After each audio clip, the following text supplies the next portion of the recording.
¿Listo? Pues muy buenos días a todos ustedes. Muchas gracias por su asistencia.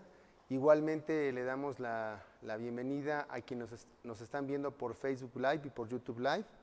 Este es un evento muy importante de parte del Comité Municipal, el Comité de Participación Ciudadana del Sistema Municipal Anticorrupción del municipio de Toluca. Esto es nuestro segundo evento dentro de una serie de conversatorios sobre distintos tópicos, sobre temas relevantes. Hace un mes vimos, por ejemplo, una ISO sobre el tema anticorrupción. Hoy vamos a ver un tema también igualmente muy importante, que es el compliance, como una herramienta de la cultura contra el combate a la corrupción. Entonces es muy importante destacar que pues finalmente esto es una cultura de trabajo, una cultura de prevención, una cultura de cumplimiento también de distintas normativas que nos va a explicar el contador Javier Portocarrero, a quien, bueno, en primer lugar le agradezco su participación, su voluntad para poder estar aquí.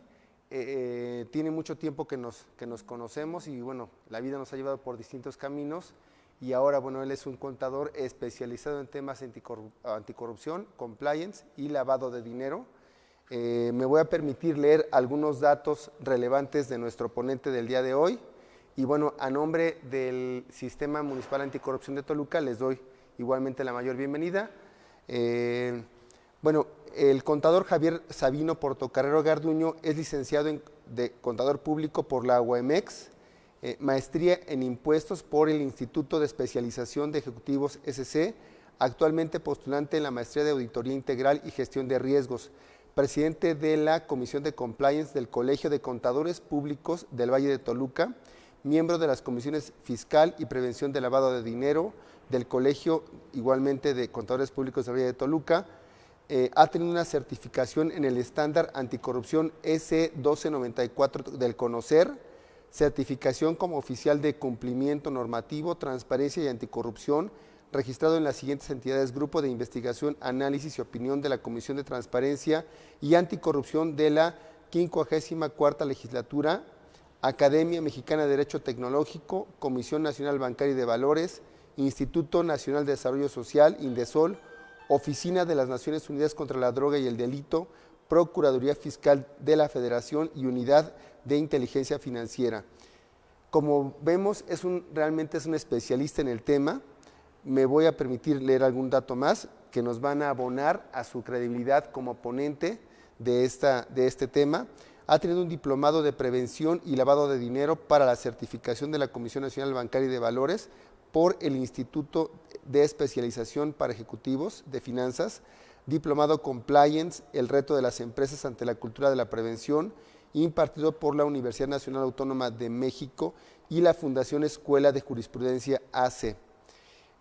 Bueno, entre otros cargos, ha laborado en la Contraloría Universitaria de la UAMX, en donde conforme al equipo de trabajo para atender a la Auditoría Superior de la Federación, bueno, desarrolló distintas funciones. En su vida profesional ha estado tanto en el sector financiero como en instituciones bancarias como BBVA Bancomer y Banamex. Ha realizado auditorías al desempeño realizadas por el despacho Valera, Topete y Asociados, a los ejercicios fiscales 2004 y 2005, al Plan de Desarrollo Estatal, a los programas de Desarrollo Social y Combate a la Pobreza, Desarrollo Económico y Empleo, Educación y Salud. Y actualmente es miembro del Colegio de Contadores Públicos de Valle de Toluca, donde participa en las comisiones fiscal y de prevención y lavado de dinero, así como catedrático en la Facultad de Contaduría y Administración de la Universidad Autónoma del Estado de México. Pues Javier, bienvenido. Como antecedente, estaba googleando, como se dice ahora, el tema del compliance tiene antecedentes, decía, desde la medicina, que tiene que ver con la correcta ejecución de una terapia, es decir, que si hay un diagnóstico y el médico pues prescribe una receta, pues el tratante o la persona tendrá que someterse pues básicamente a lo que dice el médico, y el compliance tiene que ver justamente con esta correcta aplicación de la norma, en este caso pues a nivel de las empresas, que ya es una cultura más o menos difundida, y creo que en el gobierno, en el sector público, es una herramienta que podría abonar a esta misma cultura de la legalidad, de la transparencia, de la rendición de cuentas, que es lo que pues estamos también desarrollando a partir de los comités municipales anticorrupción. Pues bienvenido, Javier, es todo tuyo el auditorio. Gracias. Y nuevamente muchas gracias a quienes asistieron hoy presencialmente y también a quienes nos ven a través de Facebook Live, a muchos de los comités municipales del Sistema Municipal Anticorrupción del Estado de México. Saludos a todos ustedes y pues muchas gracias por estar aquí con nosotros. Bienvenido, adelante. Gracias. Pues miren, antes que nada me gustaría iniciar el tema con explicar el término de compliance. ¿Qué es el compliance como tal? Mucha gente, principalmente abogados, dicen es que compliance es nada más cumplir con la norma. No es así nada más.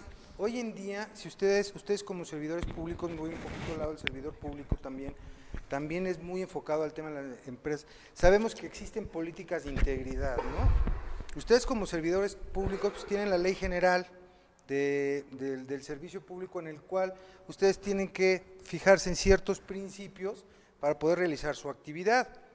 Y obviamente estamos hablando de ética, legalidad, transparencia, competencia al mérito y otros, ¿no? Entonces es cumplir todo, no nada más es la norma. Porque si nos enfocamos exclusivamente a cumplir la norma, pues muchas veces dejamos puntos subjetivos que nos pueden ayudar a nosotros para poder evitar el tema de la corrupción. Nos vamos al año 2015 que se modifica la Constitución para poder marcar toda la normatividad de lo que es el Sistema Nacional Anticorrupción. ¿Gustas pasar por favor la siguiente? ¿Y qué pasa?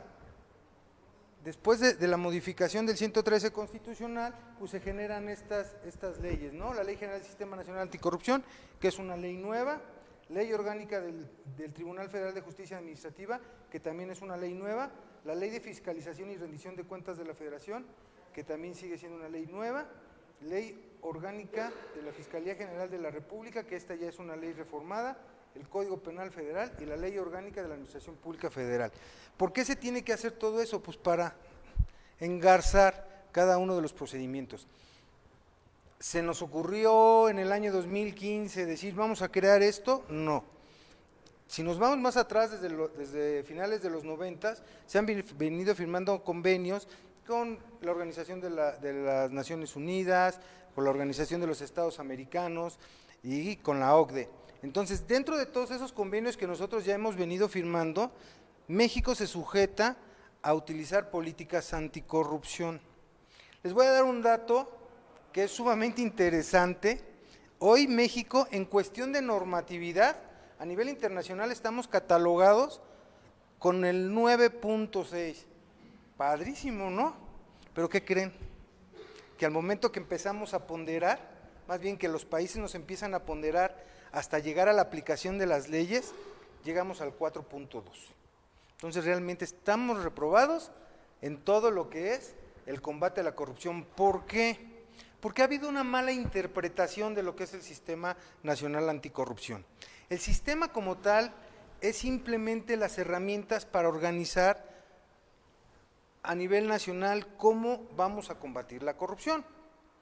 Pero ¿qué pasa si dentro de esas herramientas las personas que están en las diferentes áreas y diferentes cabezas de un consejo coordinador carecen de las habilidades y capacidades para combatir la corrupción?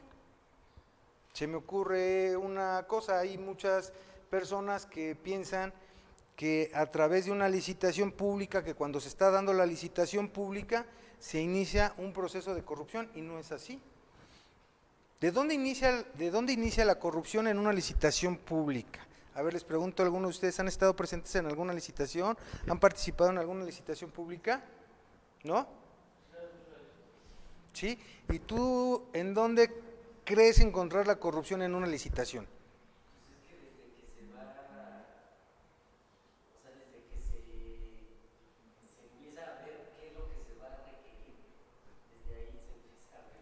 Claro, estoy totalmente de acuerdo contigo. Y no es tanto el pitazo, es cómo voy a crear mis bases de licitación. ¿Qué pasa si yo ya tengo un amigo que se dedica a vender sillas, pero esas sillas tienen una característica especial que saca de la jugada a los demás proveedores. Ese punto especial no quiere decir que sea mejor silla, simplemente que puede ser diferente, pero que puede servir igual que 10 sillas de 10 diferentes proveedores. Pero entonces ya ahí armo mis bases de licitación en función para que Juanito Pérez gane. Al final tú te dedicas a vender sillas, pero no ves, analizas las bases y dices, pues ni las compro, porque me hace falta esta característica, aunque mis sillas cumplan, ¿no? Y si nos vamos a equipos más modernos, más sofisticados, como cuestiones de cardiología, al final de cuentas hay marcas muy importantes que hacen lo mismo, pero por uno u otro detallito que probablemente no incidan en la situación de cómo opera la máquina, que dé exactamente los mismos resultados, pero que tenga un detallito, pues ese detallito lo pongo para que Juanito Pérez sea el que me surta esas máquinas, ¿no?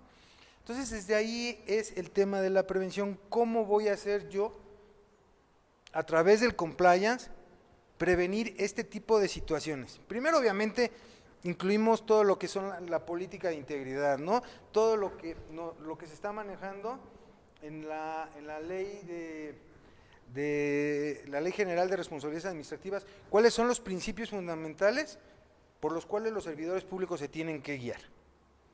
Y que ya los platicábamos ahorita. Bueno, ya estamos ahí. Segundo, ¿qué puntos adicionales debemos de cumplir? Bueno, pues es armar un esquema preventivo para evitar eso. Se me ocurre ahorita, ¿qué pasaría? Imagínense, ¿qué pasaría si yo voy a licitar esas sillas? Y por decir, aquí en el Estado de México podemos ver al Consejo Coordinador Empresarial, podemos ver a la Coparmex y decirle a la área de adquisiciones, a la Dirección de Adquisiciones o de Recursos Materiales, oye, pásame las bases. ¿Para qué? Para que le den una revisada a los grupos empresariales. Tú ya obviamente, previo acuerdo con estos grupos empresariales, oye, ¿quién de tus personas que pertenecen a tu grupo hace sillas? No, pues fulano, sutano y perengano. Bueno, pues por favor pásale estas bases y que ellos nos hagan comentarios sobre qué puntos importantes tienen las bases y qué realmente sí son necesarios y qué no es necesario. Entonces, desde ese momento, previo a una licitación pública, vamos a recibir los comentarios de los proveedores, de los grupos empresariales en el Estado de México, para no irnos más lejos, y nos van a decir probablemente, oye, estas bases tienen estos candados, y esos candados son para que Juanito Pérez venda esas sillas. Entonces, a través, efectivamente, sería el filtro donde realmente las bases de licitación pudieran servir para que exista un mayor número de proveedores y que realmente la administración pública de sus diferentes niveles de gobierno pueda adquirir los mejores precios. En ese momento ya me dan el visto bueno, regreso las bases al área de recursos materiales y le digo, oye, ¿sabes qué? Estos comentarios me están haciendo los empresarios y es importante que no los consideres porque al final de cuentas la silla, aunque trae un puntito verde, sirve exactamente que la que trae el puntito rojo, ¿no? Sí, o lo que sea, ¿no? ¿Me ayudas, por favor? Ahora, aquí hay un punto también que es muy interesante que también debemos de analizar en esa reforma que hubo constitucional, que viene también la reforma del Código Penal. Hay muchos servidores públicos que no se han dado cuenta y a lo mejor precisamente en los periodos previos al cobro de todo lo que es, vamos a hablar en caso de impuestos municipales, ¿no? Predial, de los derechos de agua, etcétera, etcétera. Y dicen, pues, ¿qué hacemos para completar? Pues, cóbrale tal cosa. Y cóbrale tal cosa.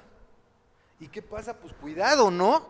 Porque ya el Código Penal Federal, que obviamente viene reflejado en el Código Penal del Estado de México, dice que comete el delito de conjunción el servidor público que con carácter de tal y a título de impuesto o contribución, recargo, renta, rédito, salario o monumento exija por sí o por medio de otro dinero, valores, servicios o cualquier otra cosa que no que sepa no ser debida o en mayor cantidad de la señalada por la ley.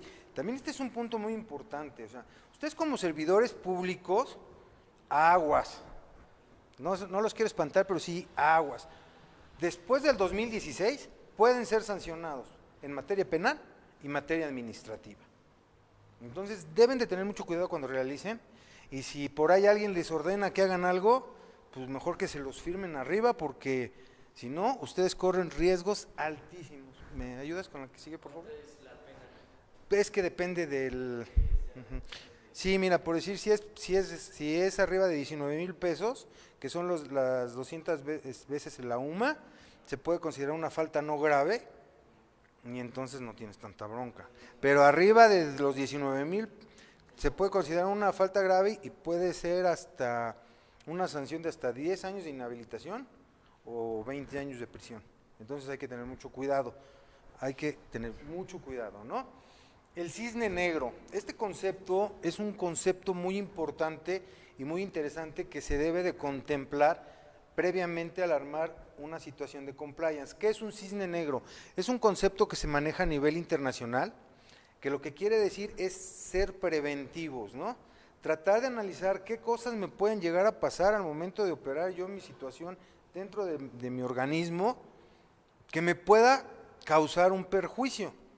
Miren, uno de los ejemplos muy claros de este cisne negro, bueno, estamos hablando de cambios políticos, guerras mundiales. Una de las situaciones muy importantes que se están manejando, bueno, que se manejaron con el tema de la pandemia. No sé si ustedes conozcan, pero ya había empresas que previamente empezaron a hacer home office antes de la pandemia. ¿Por qué? Porque son empresas que empezaron a analizar situaciones. ¿Qué cosas tiene una pandemia? ¿Sabíamos que iba a pasar? ¿Sí o no? Sí, ¿cuándo? ¿Quién sabe? ¿Por qué? Porque es un ciclo de la vida y se supone que cada 100 años se suscita una situación de pandemia. Entonces estas empresas que sí se enfocan, que sí saben del compliance, pues empezaron a prevenir, vieron que se acercaban las fechas de los 100 años y en lo que son peras o manzanas dijeron, ¿sabes qué? Es momento de empezar a operar en home office por si hay una pandemia, empecemos a ver, y no parar la empresa definitivamente, ¿no? ¿Me ayudas con la que sigue, por favor?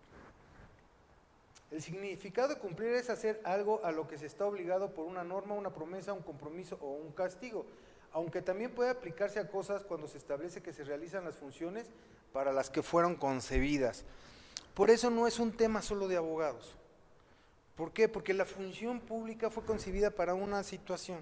Sí existen normas, sí, yo sé que ustedes como servidores públicos tienen un montonal de normas que seguir y a qué acatarse. Pero también son temas de integridad, temas de ética. Por ahí me decía, escuché ya, me imagino que vieron la ISO antisoborno, ¿no? En la reunión pasada. Bueno, pues esa es una cuestión ya más técnica, ¿no? Pero también ¿de qué hablaban? Ética, ¿no? Entonces de ahí es donde debemos de partir para poder organizar un sistema de compliance donde la alta dirección, o en este caso la cabeza del organismo público, no esté convencida de aplicarlo, no va a servir de nada. ¿Por qué? Porque suponiendo que me contraten a mí, llego, yo les armo un esquema de compliance, pero al momento de que se empieza a aplicar, no lo aplican porque la alta dirección, o en este caso la presidencia municipal, no lo quiere aplicar, pues no va a funcionar, ¿no? Adelante, por favor. ¿Cómo nosotros podemos ver la corrupción? A gran escala, niveles más altos y funciones centrales de Estado. Menor, el abuso cotidiano del poder, mediano y bajo rango. Y la política, la manipulación de políticas, instituciones y normas. A gran escala, pues a lo mejor podemos estar hablando de las grandes adquisiciones que tienen los gobiernos, ¿no? Hoy estamos viendo un desastre en materia de corrupción en el tema de las adjudicaciones directas que está haciendo el gobierno federal. ¿Por qué? Porque ya ahí no tenemos que moverle en unas bases de licitación para que un amigo se las gane. Ahí directamente designan, no importa el precio, no hay precios de mercado, no hay precios de referencia, es tuya la licitación, ¿no? Menor, el abuso cotidiano. Este es un punto muy importante que a lo mejor ustedes puedan estar en riesgo. Acuérdense que esto hay que medir el riesgo en el que nosotros estamos. ¿Por qué? Porque a veces existe el triángulo del fraude. ¿Han escuchado hablar del triángulo del fraude? ¿Cómo se hace el triángulo de fraude?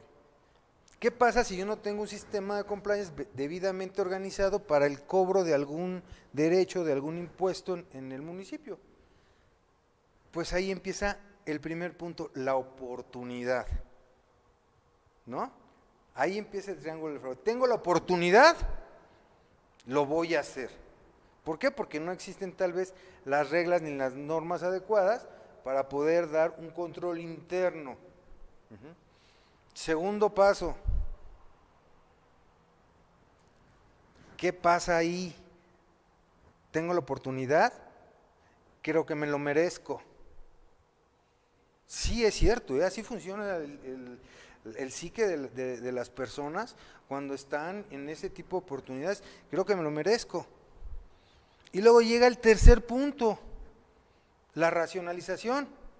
Todo lo hacen, porque yo no.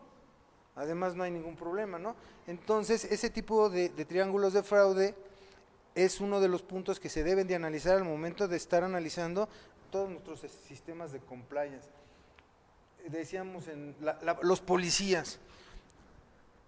Es increíble que hoy lo que más esté manejando el sistema estatal anticorrupción sea la corrupción de los policías. Que esa es se puede decir que la corrupción a menor escala. Pero ¿qué pasa ahí? No es el policía que está en la esquina, es alguien que está atrás que lo obliga a que haga eso. Pero el policía que está en la esquina siempre se termina callando. ¿Por qué? Porque no existe un sistema, regresamos, de compliance que revise la normatividad y que si el policía de la esquina se le está obligando, tenga un canal de denuncia realmente asertivo en el cual se le proteja a él, ¿no? Ese es un punto muy importante que debemos de manejar en cualquier sistema de compliance. Un canal de denuncias 100% confiable. Porque si no existe eso, pensamos nosotros que nos vamos a enterar porque pasó el Espíritu Santo y nos va a decir, oye, aguas ahí. No. Normalmente nos vamos a enterar de los grandes problemas en temas de corrupción a través de un canal de denuncias. Y la política, pues la que normalmente hemos conocido de que, digo, un tema que no quisiera meterme mucho porque no quiero que vayan a pensar que tengo una tendencia política, pero pues es que desgraciadamente ahorita a nivel federal nos están presentando todas estas cosas. No soy de Morena, pero esta plática es de una plática objetiva. Entonces, ni me voy a inclinar por ningún partido político, pero es importante. Pero sirve para el ejemplo, dicen aquí. Adelante, por favor. Dice, corrupción, proceso de quebrar deliberadamente el orden del sistema, tanto ética como funcionalmente para el beneficio personal. Además de que el corrupto comete una acción ilegal, también presiona u obliga a otros a cometer tales actos, ¿no?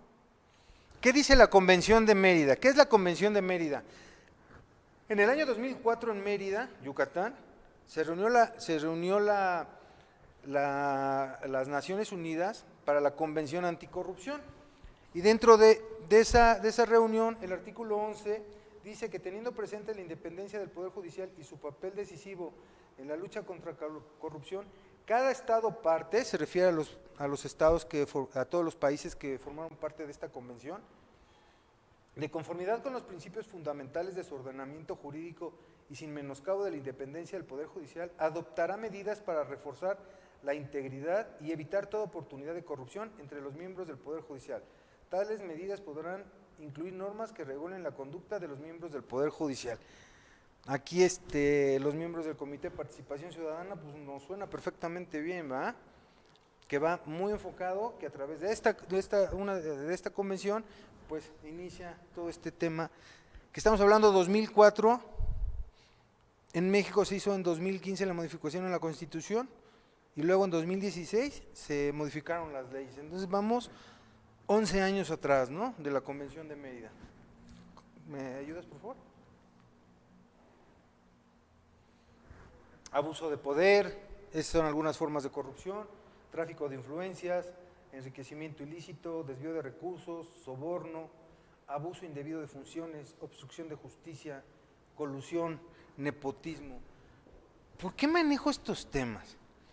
Mucha gente piensa que el tema principal de la corrupción es sacar un dinero para mi bien personal. No, hay que tener mucho cuidado. ¿Por qué? Porque si yo le filtro a un amigo información privilegiada, eso también es corrupción. Si yo dentro de mis funciones no las realizo adecuadamente, eso es también corrupción. Que si no le pagué a fulanito de tal y se quedó ahí el dinero, no sé para qué cosas, eso también es corrupción. Entonces es muy importante el tráfico de influencias, que muchas veces también lo vemos en muchos sectores, principalmente en el sector público, pero ojo, todo lo que estamos hablando aquí se da tanto en el sector público como en el sector privado. Aquí no estamos echando que nada más el sector privado es el más, el sector público es el más malo de todos, no, también debe de haber de este lado alguien que participe. Por eso es muy importante, y el artículo 25 de la Ley General de Responsabilidades Administrativas habla de las empresas y sus políticas de integridad empresarial. Y próximamente en febrero voy a dar un curso, voy a iniciar este curso para que las empresas, ¿cuál es mi fin, cuál es mi objetivo? Que el sector privado, yo estoy del lado del sector privado, empiecen a fomentar todos estos temas de políticas de integridad. ¿Para qué? Para que empiece a haber una separación de la corrupción, y también, si de este lado no hay corrupción, pues difícilmente va a haber del otro lado corrupción, ¿no? Y acuérdense que esto se llama anticorrupción. Lo que hace el Comité de Participación Ciudadana es trabajar en temas anticorrupción, no en estar dándole palos a todo mundo para ver quién está haciendo malas cosas, ¿no? Sino prevenir que no se hagan malas cosas. Adelante, por favor.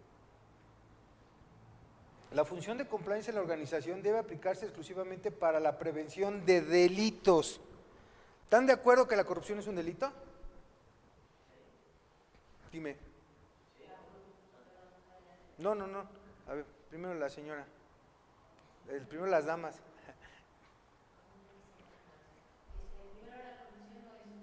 ¿No? Ah, bueno, ok. Sí, estoy de acuerdo.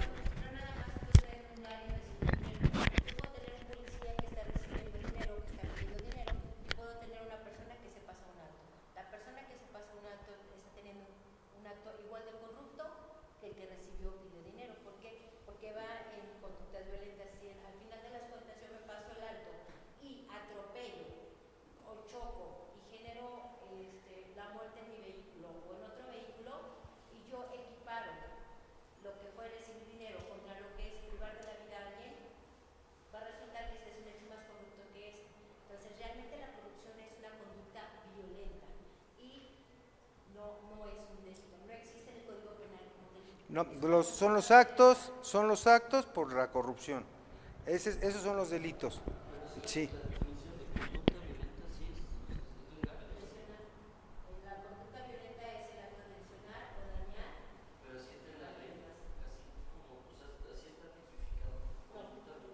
No, es que no viene ahí en la ley. O sea, la corrupción como dice, ¿cómo te llamas, perdón? Como dice Alejandra, la corrupción es un acto. Ahora, los delitos son los que habíamos platicado. El cohecho, soborno, uso de información de manera indebida, nepotismo, así es. Es correcto, así es. Entonces dice, la función de compliance para prevenir los delitos. ¿Qué delitos vamos a prevenir aquí? Pues los actos de corrupción, ¿no? Los que ya platicamos. Y dice, el cumplimiento normativo consiste en que la organización establezca controles para evitar que se cometa algún delito dentro de la misma. Por eso es muy importante que el compliance lo empecemos a aplicar a nivel municipal, federal, estatal y en todos los organismos públicos, ya sea autónomos, descentralizados. Adelante, por favor.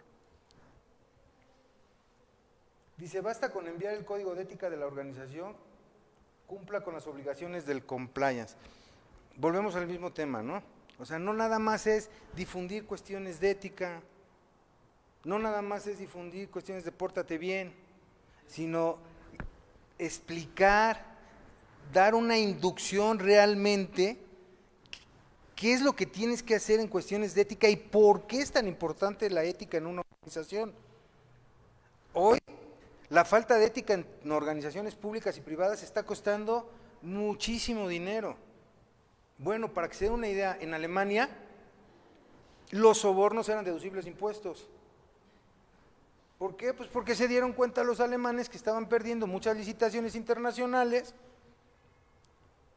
porque llegaba otra empresa de otro país, daba un soborno y terminaban adjudicándole proyectos importantes a empresas de otros países que no eran las alemanas. ¿Qué hace Alemania? Dice, bueno, pues voy a hacer deducible los sobornos en materia fiscal. ¿Para qué? Para que mis empresas también sigan creciendo. Pero ¿cuál es el problema que surge en Alemania? Que se dan cuenta que las empresas empiezan a corromper. Y entonces, más que beneficio, les empezó a generar un costo innecesario a las empresas y sus utilidades, en lugar de mejorar, se fueron para abajo. Y otra vez agarra el gobierno y dice, ¿saben qué? Vamos a manejar esto, y hoy Alemania es uno de los países que está de punta de lanza en temas de anticorrupción empresarial. De hecho, hay una aplicación que se llama Alliance for Integrity. Esa aplicación sirve para que uno la puede bajar a su teléfono y a través de esa aplicación viene un sinnúmero de preguntas para las empresas y las vas contestando, ¿no? Te puedes autoevaluar para ver cómo estás de fortalecido en algún sistema de compliance y de anticorrupción. Y obviamente tú vas, a veces en los no, a veces en los sí, te va dando un resultado para que tú como empresario sepas a dónde debes de fortalecer tus esquemas de compliance y tus esquemas de anticorrupción. ¿El compliance es un invento y no funciona? No, definitivamente no es. Sí puede ser un invento, pero claro que sí funciona. ¿Por qué? Porque lo estamos viendo. Hoy en día muchas empresas, principalmente empresas como las que cotizan en bolsa, y más en Estados Unidos, en el año 2004, fíjense cómo 2004 hay muchas cosas, ¿no? Históricamente hablando. En el año 2004 hay una empresa que se llamaba Enron, que empezó a crecer muchísimo. ¿Y qué pasa con esta empresa Enron? Empieza a realizar muchos actos ilegales y algunos hasta de corrupción, que empieza a generar que su acción de $10 se vaya hasta $100, y muchos fondos de pensiones en Estados Unidos le invirtieron y resultó que tenía estados financieros maquillados, y a la hora de que se descubre todo esto, pues crea un caos en muchos fondos de pensiones de Estados Unidos, porque pues sus acciones después de estar en $100 llegaron a estar en menos de $5, ¿no? No nada más lo que valían sus activos. Y se crea la ley Sarbanes-Oxley, que son dos apellidos de dos senadores de los Estados Unidos. ¿Para qué? Para que esas empresas que coticen en bolsa deben de llevar un control interno muy fuerte que se llama hoy en día el COSO-RM. COSO-RM. ¿Con qué objetivo? De que todas las empresas, cada centavo que salga, cumplan con normas específicas. Y es más, las normas de información financiera a nivel internacional ya van también muy allegadas, y hay diferentes normas, pero las normas de información financiera van muy apegadas a cómo debes de plantear tu información. Ahora, ¿qué pasa con esa ley? Que esa ley le dice a esas empresas que sus proveedores deben de cumplir también con esos requisitos.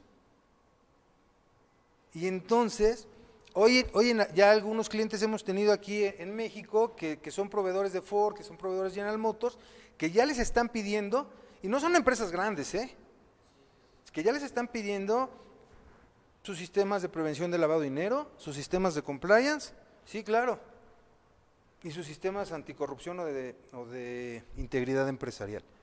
Entonces es muy importante eso, y obvio, esas empresas, a lo mejor una de esas empresas le va a surtir al sector público, y pues ya está blindada, se puede decir, ¿no?, en temas de anticorrupción. Adelante, por favor. ¿Qué es el riesgo organizacional? Es el enfoque moderno de la previsión y control de las consecuencias futuras de la acción humana. Las diversas consecuencias no deseadas de la modernización radicalizada es un intento de colonizar el futuro, un mapa cognitivo. Nuestro riesgo, ¿se acuerdan que platicábamos del cisne negro, no? Que hoy también se está manejando un tema nuevo que se llama el cisne verde. ¿Por qué? Porque también ya está muy enfocado, ustedes lo saben, hay muchas empresas que hoy están viendo también el tema ecológico, ¿no? ¿Y qué puedo hacer yo que dañe la ecología? Hoy en día estamos viendo, les digo que no quisiera, pero tengo que regresar al tema. Hoy estamos viendo que a nivel internacional, de hecho, precisamente en estas fechas del año pasado, estuve en el corporativo de General Motors en Detroit, y estaba yo checando todo lo que están haciendo en función de empezar a sacar, de que General Motors trae como prioridad ser la empresa número 1 en vehículos con energía eléctrica. Y nosotros estamos haciendo una refinería, entonces dices, están las grandes empresas transnacionales yendo a las energías limpias y nosotros como que estamos dando un paso para atrás, ¿no? Simplemente pues al final del camino es un ejemplo y nos sirve de mucho, desgraciadamente. Desgraciadamente nos sirve de mucho. Adelante, por favor. Esto, lástima que como que no se ve muy bien, son puntos importantes dentro del mecanismo de control interno para adoptar la organización para detectar y prevenir conductas delictivas. Que esto se los hago llegar de manera, bueno, de hecho ya lo tienes, ¿no? Para que este material siempre he sido yo de la idea, es público, entonces lo puedes compartir con cualquier gente. Sí, claro, sí, es abierto mi material, no hay ningún problema, para eso estamos. Sí, claro. Sí. Y además les voy a decir, es un material que realmente ha trabajado mucha gente, no nada más es mío.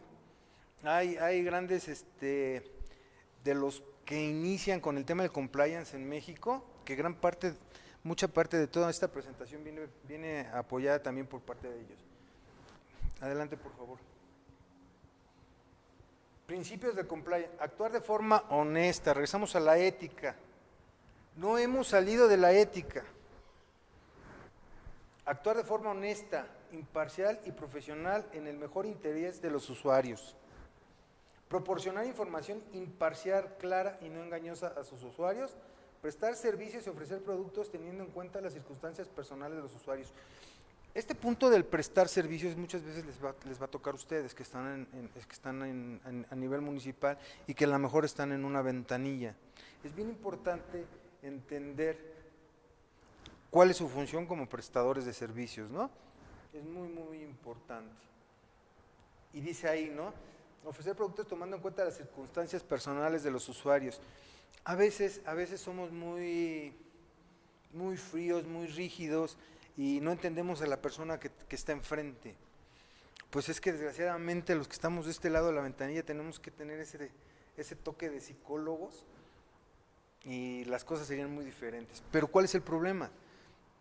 Que como nosotros, uno de los puntos importantes también en el compliance es definitivamente las políticas de recursos humanos.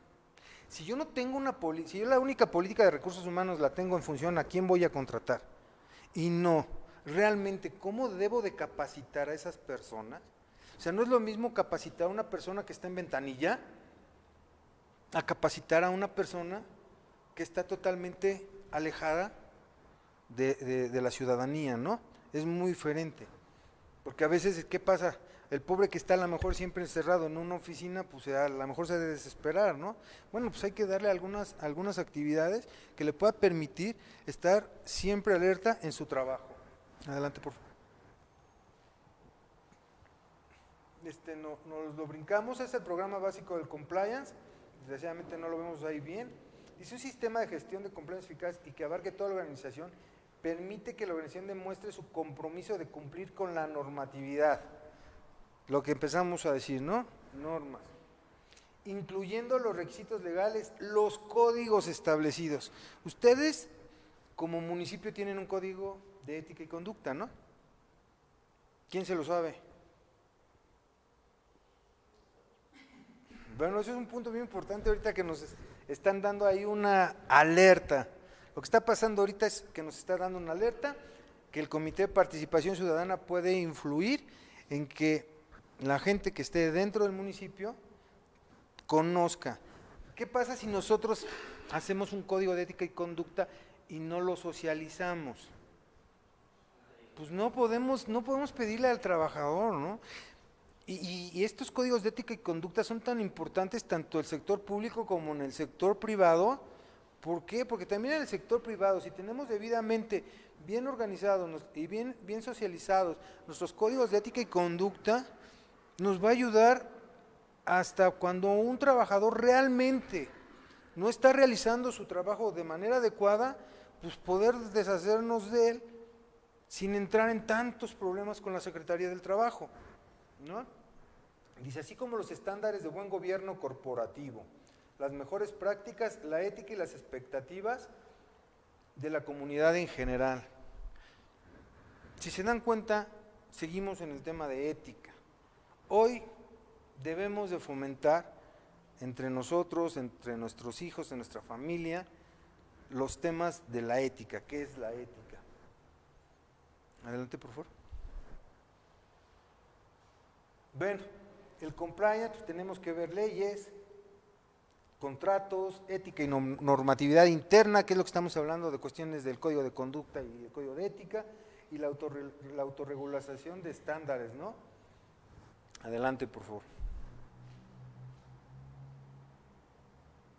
Deber de diligencia o respecto a los usuarios. Bueno, son los deberes que son muy importantes en el tema de lo que es el cumplimiento, que es el deber de la diligencia, el deber de informar, el deber de abstenerse de ejecutar operaciones sospechosas, el deber de confidencialidad, que ese es un punto muy importante, lo vuelvo a decir, si tenemos un buen canal en el cual pueden existir denuncias, en el que presenta su denuncia está totalmente confidencial, que no lo van a perseguir después por presentar una denuncia, el día que tengan eso, se van a conocer muchas cosas, ¿no?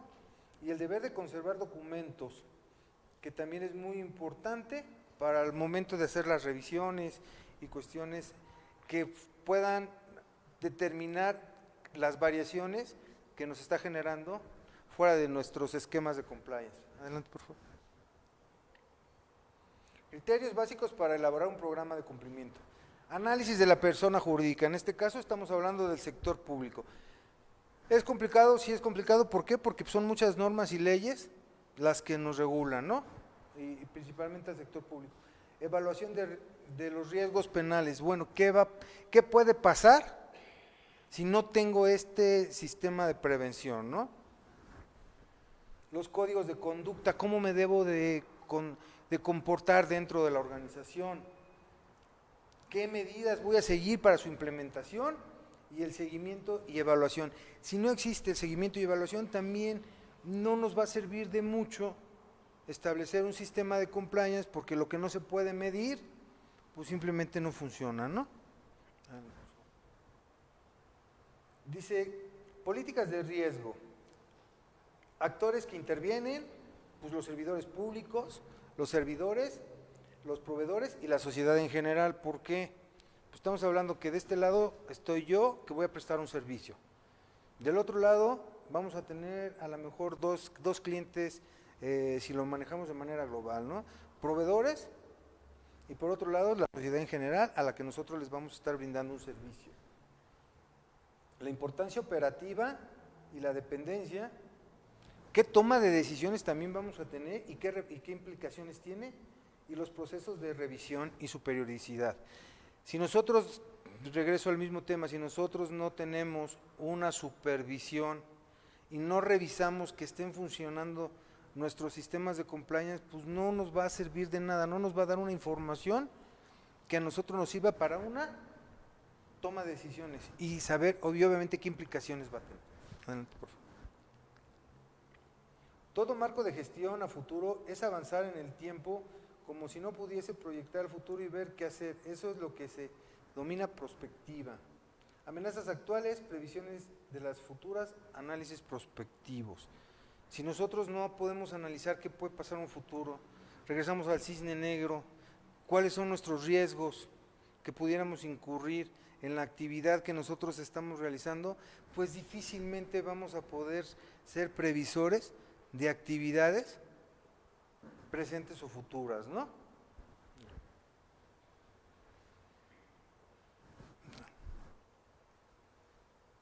La unidad de riesgo, esta área es sumamente importante. ¿Por qué? Porque si nosotros no contamos, dice que es el área dedicada a balancear los riesgos a los que están sometidas la empresa, en este caso a la organización, con las oportunidades que dichos riesgos presentan, su entorno sobre la inversión y definitiva su impacto en el crecimiento. Muchos dicen, es que instalar un sistema de compliance es un costo adicional. Y no. Lo peor que podemos pensar es que sea un costo adicional. Al contrario, el beneficio de establecer un sistema de compliance es principalmente el ahorro, para evitar que se susciten cosas que pueda simplemente pegarle a los flujos de efectivo, ¿no? Que no haya fugas, porque al final de cuentas todo lo que tenga que ver con corrupción va a generar una fuga, no necesariamente de dinero, de información y de cuestiones que se van a ver beneficiadas a otras personas. Dice que, ¿por qué necesitamos la unidad de riesgo? Amortización de la función de riesgo, el manejo de los riesgos. Hoy en día se ha venido manejando cada vez más fuerte lo que, no sé si han escuchado hablar de las matrices de riesgos. ¿De qué se trata la matriz de riesgos? Cuando yo empiezo a hacer la investigación de mi organización, empiezo a generar una matriz de riesgos, ¿para qué? Para llegar al punto donde a lo mejor va a ser, vamos a llamarle catastrófico, voy a tener un riesgo catastrófico. Bueno, si encuentro ese riesgo catastrófico, entonces sería el primer punto que yo tengo que atacar. Y conforme, si no tengo la capacidad instalada para atacar todo el sistema municipal con un sistema de compliance, pues puedo ir haciéndolo a través de una matriz de riesgos. Ya hay técnicas que se utilizan, que eso sería todo un diplomado, ¿no? De cómo elaborar una matriz de riesgos, cómo evaluar los riesgos. Entonces es muy importante ese tema, ¿no? Amortizar la función del riesgo. Voy a ahorrar, ¿no? Entonces, ¿por qué? ¿Por qué voy a ahorrar? Porque no hay fugas. ¿Por qué voy a ahorrar? Porque como se está cumpliendo, porque como yo tengo una estructura fuerte de recursos humanos, cuando un servidor público, y todos lo sabemos, muchas veces se despide al servidor público y aparte de que ya realizó actos de corrupción, aparte terminan liquidándolo. ¿Por qué? Porque como no hay un esquema fuerte de recursos humanos, pues entonces para la persona se le hace más fácil que lo despidan porque gana dos veces. Estructuras organizativas con problemas de independencia, ver qué estructuras no tienen la independencia necesaria y cuáles sí las deben de tener y cuáles no. Falta del comité de riesgos, es muy importante que exista un comité de riesgos. ¿Qué va a determinar el comité de riesgos? Va a evaluar dónde están los puntos más riesgosos dentro de nuestra organización para poder fortalecer esos puntos y que el riesgo, acuérdense, el riesgo siempre va a estar latente, el riesgo no va a desaparecer. Le vamos a decir que se va a mitigar el riesgo. Vamos a ir mitigando el riesgo casi a llegar a cero, pero el riesgo siempre va a estar latente, ¿no? Y las funciones de riesgos integradas en las operaciones públicas. Bueno, pues a ver, ¿cuál sería el riesgo de la persona que tiene la facultad de autorizar un descuento en los pagos del agua? Adelante, por favor. Y esto es lo que es la matriz de riesgos, así es como más o menos lo vamos armando, ¿no? Este ya es el resultado, en el que voy a poner mi mapa de calor. Obviamente, entre más lejos me vaya, acá va a llegar a ser un riesgo catastrófico, y conforme yo vaya acercándome al punto verde, más bajo, es donde voy a empezar a mitigar mis riesgos. Y tengo que evaluarlos, porque si no los evalúo, si no veo cómo va funcionando periodo por periodo mis sistemas de compliance para mitigar los riesgos y obviamente para prevenir todos los temas de corrupción, pues vamos a estar ahí pues difícilmente vamos a poder meter medidas correctivas, ¿no? Bueno, por mi parte es todo. La verdad es una síntesis muy pequeña de todo lo que se puede hacer con el compliance y los sistemas anticorrupción, porque realmente es un tema, o sea, tengo en los últimos 2 años he juntado cerca de 15,000 páginas nada más de lo que es el compliance y la corrupción. Entonces imagínense todo lo que hay. Y cada vez hay más, bueno, de plano yo ya me metí otra vez a estudiar inglés porque por flojo lo deja uno, y hoy gran parte de la información que llega de manera inmediata llega en idioma inglés. Entonces ni modo a regresarle al inglés para estar a la vanguardia de estos temas, ¿no? ¿Tienen alguna duda, alguna pregunta, que comente algo en especial? Sí, nos gustaría abrir una breve sesión de preguntas y respuestas. Igualmente tenemos ya algunas preguntas, unos comentarios que nos han hecho llegar en Facebook Live. Si de los presentes hay alguna pregunta, y nada más reconocer la presencia de funcionarios públicos del Ayuntamiento de Toluca, de la Dirección de Gobierno Municipal, la Dirección de Desarrollo Económico, Transparencia, y no sé si me falta alguien por ahí de alguna otra dirección.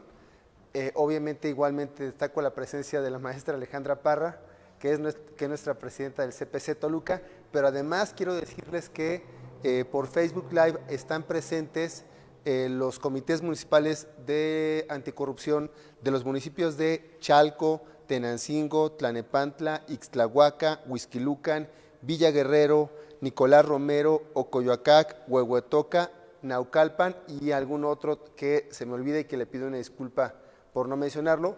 Pero bueno, entre las preguntas que, bueno, ahorita vamos si hay alguna pregunta, pero que nos han hecho llegar por Facebook Live, se habla, por ejemplo, de algunos comentarios, como por ejemplo, dice, es que tenemos muchas normativas, incluso dentro del propio sistema anticorrupción ya hay muchas normativas, pero no se están cumpliendo. Y la amenaza de que no se cumplan, o el riesgo de que no se cumplan, es que al final pues van a revictimizar al propio sistema y a los propios CPCs, porque pues es un círculo vicioso. Tienes la norma, ya se diagnosticó al paciente, se le recomendó que tuviera pues ciertos medicamentos, pero no se los toma, no se cumple con la medicina. Dice, ¿qué hacer? ¿No? Ese es un primer comentario dentro de lo que son las redes sociales, en este caso de los comentarios de Facebook Live. Y bueno, igualmente me gustaría, para que no se me olvide, agradecer también a las autoridades del municipio de Toluca que nos han facilitado estas instalaciones que son bellísimas. Conozcan, si no saben, esta es la Biblioteca Heredia, la Biblioteca Municipal, es un espacio muy bonito, muy bello, histórico, está en la entrada del municipio de Toluca, en la entrada de México hacia Toluca, era la entrada principal, donde estaba el Monumento a la Bandera, frente al Panteón Municipal, bellísimo. Si no lo conocen, vengan y se van a dar cuenta que es algo muy, muy bonito, ¿no?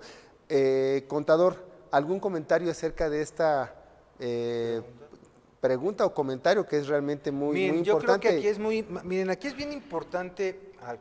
Yo creo que ahí donde quedó un poquito cojo el Sistema Nacional Anticorrupción es en el tema de que no son vinculantes las recomendaciones, ¿no? Ahí siento que es un punto. Ahora, otra cosa muy importante que también se viene manejando es que no se han llegado a hacer los convenios necesarios, porque muchas veces, ¿qué pasa cuando son los actos de corrupción, los delitos que implican la corrupción? Se pueden generar otro delito que es muchísimo más grave y es a lo mejor más fácil de detectar, que es el lavado de dinero. Hoy existe también una ley de prevención del lavado de dinero, existe la Unidad de Inteligencia Financiera, que a través del SAT también puede haber una fusión, un convenio en el cual se pueden allegar de información. Y si de este lado no te quieren ayudar, seguro ellos sí te van a ayudar, ¿eh? ¿Por qué? Porque cuando ellos se den cuenta, se enteren que alguna persona está incurriendo en el delito de lavado de dinero, de que lo van a seguir, lo van a seguir. Por eso también es bien importante todas estas, lo que yo les decía en un principio. Hoy en día, después del 2016, todos los servidores públicos pueden ser sancionados desde el punto de vista administrativo y del punto de vista penal, al mismo tiempo. Correcto. Entonces, digo, yo creo que sí hay que ver, hay que buscar algunos mecanismos en los cuales, bueno, pues si no me están haciendo caso acá, bueno, pues sí puedo denunciarlo por otro lado, ¿no? Y dependencias y áreas que son más, a lo mejor, que tienen mayor fortaleza jurídica para poder realizar una investigación, que es también uno de los puntos que en el caso del CPC y el sistema estatal y nacional anticorrupción no se puede hacer y el municipal tampoco. Claro, ¿no? si me permites un comentario al respecto, creo que el proceso está en construcción, ya se ha dicho mucho, se ha comentado, a veces surge una desesperación de que no hay un marco normativo o, por ejemplo, que sea vinculante lo que estemos haciendo, pero al final del día creo que es una cultura que poco a poco tenemos que ir haciendo cada vez más evidente, de la transparencia, de la rendición de cuentas, que sean cosas realmente muy, pues muy importantes. Y de esto paso a la siguiente pregunta. Hablan también, por ejemplo, de los temas de ética. Dice, es que los códigos de ética son importantes, son fundamentales, no son la solución al problema, pero pueden ayudar a concientizar cada vez más a la población, tanto la interna como la externa, de avanzar hacia una cultura de la legalidad, de la transparencia, de la rendición de cuentas. ¿Qué opinas? Mira, el tema de la ética es muy personal, muy personal. Si yo quiero ser ético, lo voy a hacer. Si no, me podrán poner 50 libros de ética y no voy a aprender. Pero ¿qué pasa si dentro de tus políticas de recursos humanos le das una fortaleza a tu código de ética y conducta? Hoy en día, uno de los problemas que platicaba hace unos minutos es el tema de la cuestión de la Secretaría del Trabajo, ¿no? Que la Secretaría del Trabajo está cumpliendo sus objetivos al defender al trabajador. Pero si ese trabajador no está cumpliendo con sus objetivos dentro de una organización, pues también tiene esos elementos para ser despedido. Pero como no existe, como ese, mira, apenas hace 3 semanas fue el Congreso Internacional de Compliance, y fue una de las preguntas que yo hacía a uno de los expositores en España, y dice es que el problema, una de las grandes diferencias que tenemos México-España es que acá sí está habiendo consecuencias. Y está en el examen que nos hicieron a nivel internacional. Tenemos muy buen nivel en normatividad, tenemos un 9.6, si más no recuerdo, y a la hora de llegar al punto de la aplicación ya estamos reprobados, ¿no? Entonces, bueno, ¿por qué? Porque no hay aplicación. y en ese sentido nos hace llegar una pregunta Griselda Suárez. Perdón. ¿Existe algún caso de éxito de un compliance en el gobierno municipal de algún estado aquí en México? ¿O nos remitimos a casos internacionales como acabas de señalar en España? De hecho, ahorita el YAPEM, precisamente, a nivel nacional no se ha manejado nada. Pero ya el YAPEM aquí en el Estado de México… Aunque es un uso frecuente en el sector privado, en las empresas. No, y también en el sector público a nivel internacional. Okay. No, también a nivel internacional. Pero aquí en México como que no se le ha dado esa importancia. No se le ha dado tanta importancia en empresas que son medianas y pequeñas, y tampoco en el sector público. De hecho, ahorita el YAPEM, estuve por allá hace un par de meses, en septiembre, y traen un proyecto de buscar algún municipio para utilizarlo como piloto para establecer un sistema de compliance precisamente para esta situación, ¿no? Correcto. Ojalá se pueda concluir antes de que concluya esta administración, o por lo menos iniciar el procedimiento de tomar algún municipio Correcto. como piloto e implementarlo. Muy bien, ¿no? contador. Pues, ¿alguna pregunta de nuestro auditorio presencial, además del virtual? Adelante, por favor. A ver, por ejemplo, si algún presidente, retomando también esto último, si algún presidente municipal quisiera aplicarlo precisamente como proyecto piloto y se designara alguna dirección al azar, ¿cómo se empieza? ¿Se debe de retroalimentar con información o cómo se empieza? Mira, aquí yo siento que el punto principal es el diagnóstico. La persona que vaya a hacer el diagnóstico y que determine lo que yo les… Si me regresas el mapa de calor, porfa. Es el mapa de riesgos o mapa de calor, donde yo encuentre situaciones que pueden llegar a ser catastróficas, empezar. Es como un Lego. Yo lo que he recomendado es que lo podemos manejar a través como un Lego.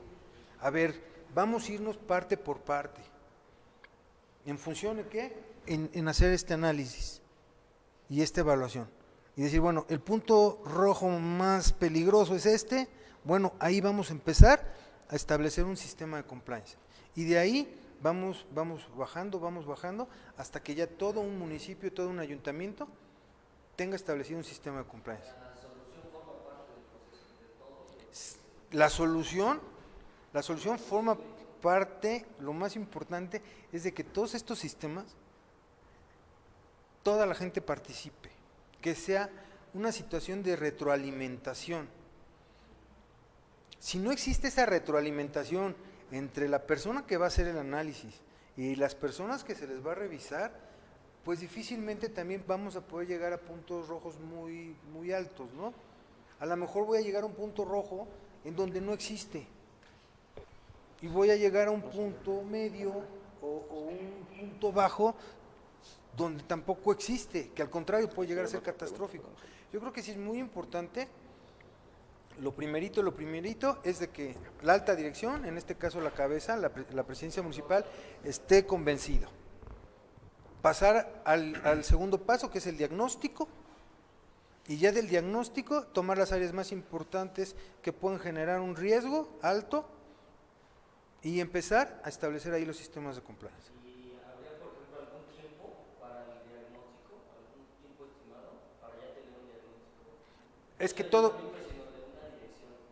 todo va a depender de la organización como esté, porque si a lo mejor ya tienen previamente algo, pues a lo mejor va a ser mucho más rápido, pero si de repente llegas a un lugar donde pues no existe nada, primero pues va a ser mucho más difícil diagnosticarlo, ¿no? El licenciado Paul lo comentaba al principio, es como el médico. Si tú no le dices bien las cosas, el diagnóstico de tu médico, pues no va a ser el adecuado. Obviamente, ¿qué se va a hacer? Se van a tener que conjuntar con análisis, ¿para qué? Para que ese diagnóstico sea el mejor posible, ¿no?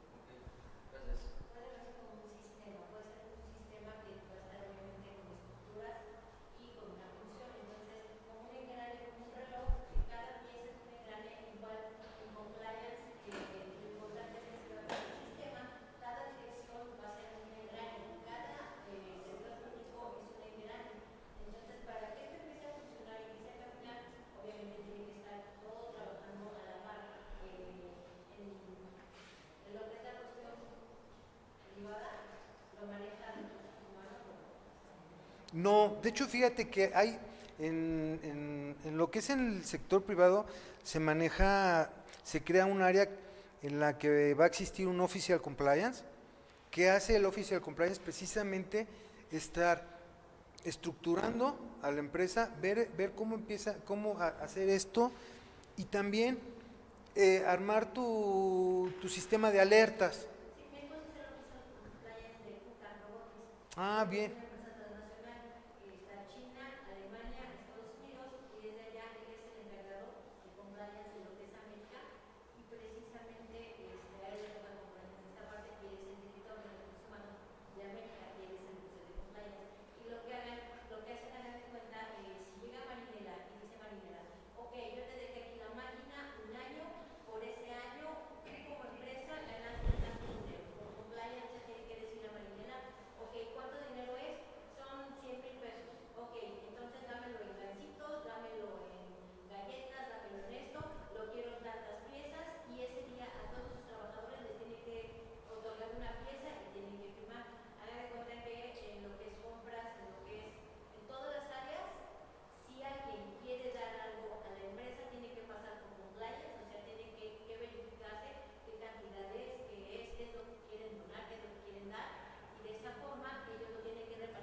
Sí, claro, pero eso va a depender de la política de cada una de las organizaciones.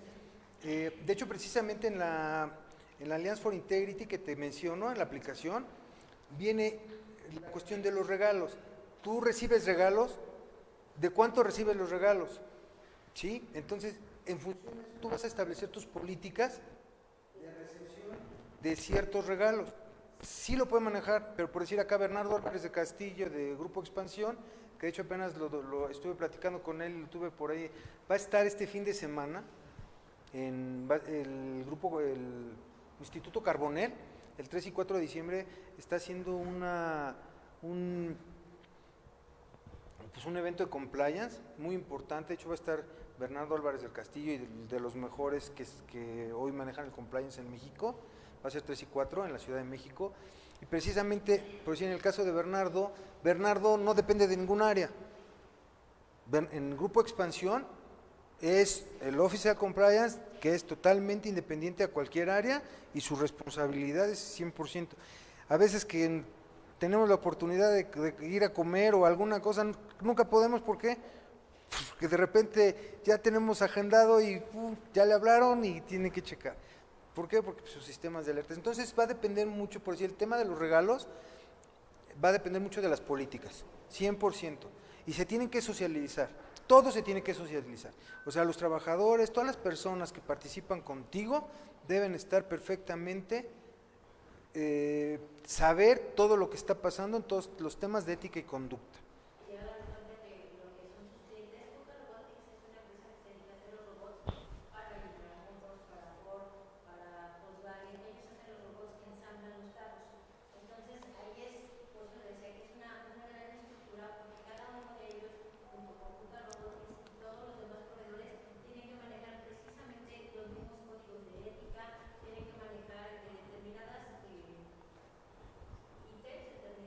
Ajá, ajá.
No, pero fíjate, ahorita uno de los puntos también muy importantes, por eso voy a dar el taller a partir del mes de febrero, de todo lo que son las políticas de integridad que maneja el artículo 25 de la Ley General de Responsabilidades, es precisamente porque ya en días pasados la Secretaría de la Función Pública ya publicó el catálogo de las empresas que cuentan con la política de integridad empresarial y que van a tener beneficios a la hora de las adquisiciones con el sector público.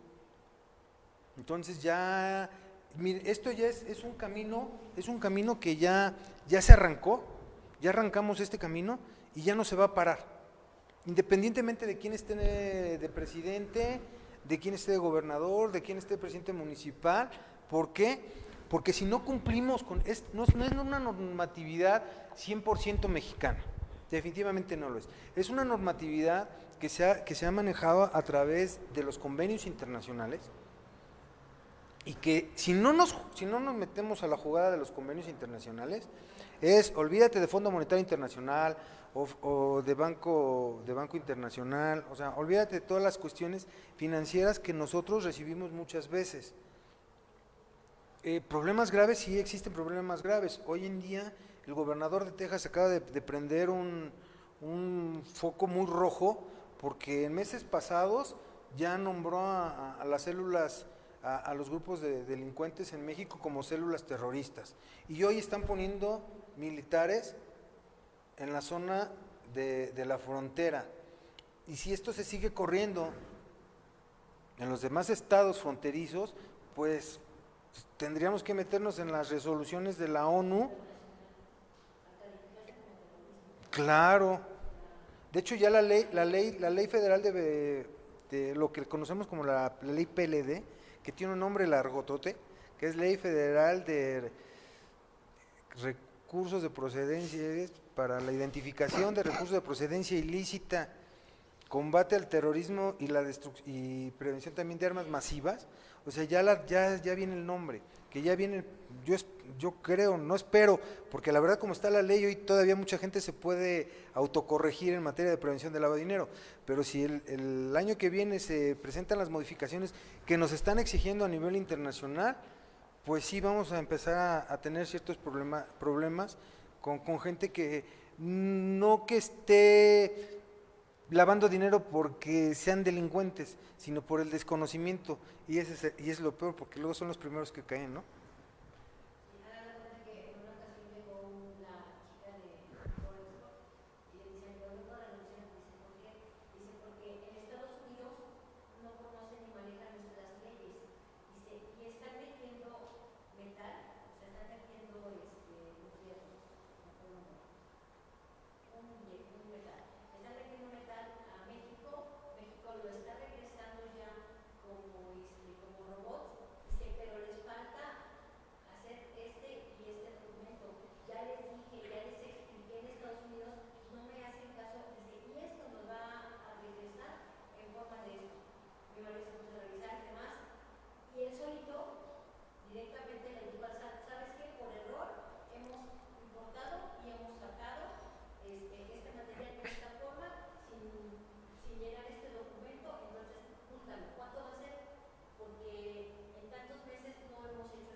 De autocorrección.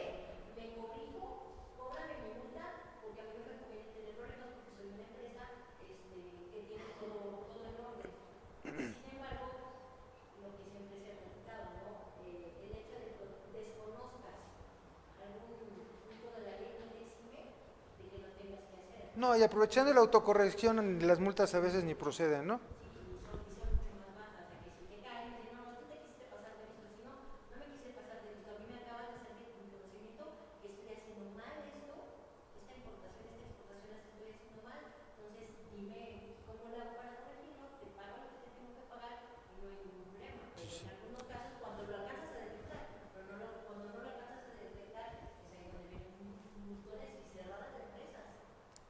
Muy bien. Bueno, pues si gustan, vamos a continuar con algún otro comentario o pregunta. Si no es así, vamos a dar por terminado conforme al orden del día que he planteado. Ya concluimos más o menos en el tiempo que habíamos señalado. Agradecerles su presencia física e igualmente agradecerles a quienes nos siguen por redes sociales, por Facebook Live, por YouTube Live. También que va a estar ahí la presentación para que puedan acceder a ella más adelante. Anunciarles que más adelante en el mes de enero tendremos el seguimiento otra vez de otros temas igualmente importantes. Se viene, por ejemplo, temas sobre la mejora regulatoria en los municipios a nivel del Estado de México, de parte de nuestro conversatorio. Hay temas también sobre la cultura de la legalidad, sobre lo que es el gobierno digital, en fin, hay muchos temas sumamente importantes. Yo me quedo básicamente con cumplir la normatividad. Creo que ese es el gran reto que tenemos como sociedad, no solamente a nivel del sistema anticorrupción, sino a nivel general. En nuestra sociedad nuestros niveles de impunidad son altísimos y esta brecha que señalaban incluso en los comentarios en las redes sociales entre el cumplir la normativa y no cumplirla, pues es muy alta lamentablemente en nuestra sociedad, pero creo que esa cultura pues finalmente tenemos que combatirla con hechos desde pues este tipo de conversatorios que se tendrán que traducir finalmente en acciones específicas en cada municipio, en cada gobierno municipal. Ya tuvimos también el tema de los ISOs, que creo que es parte también de este lego que tú señalabas. Ahí está una normatividad muy importante, hay que cumplirla y hay que tratar de llegar a buen puerto en este sistema que, insisto, está en construcción y bueno, nos ha tocado a nosotros a lo mejor comenzar a escarbar pues en los cimientos, ¿no?, de un edificio que seguramente será muy importante en el futuro en nuestro país. Pues muchas gracias a todos, quédense por favor al coffee break, galletitas y seguimos platicando del mismo tema. Muchas gracias a todos y nos veremos en próximas ediciones de los conversatorios del CPC Toluca. Gracias. Ale, por favor pasa a la foto para que estemos aquí con nuestro ponente y muchas gracias, felicidades a todos. Gracias. No te preocupes.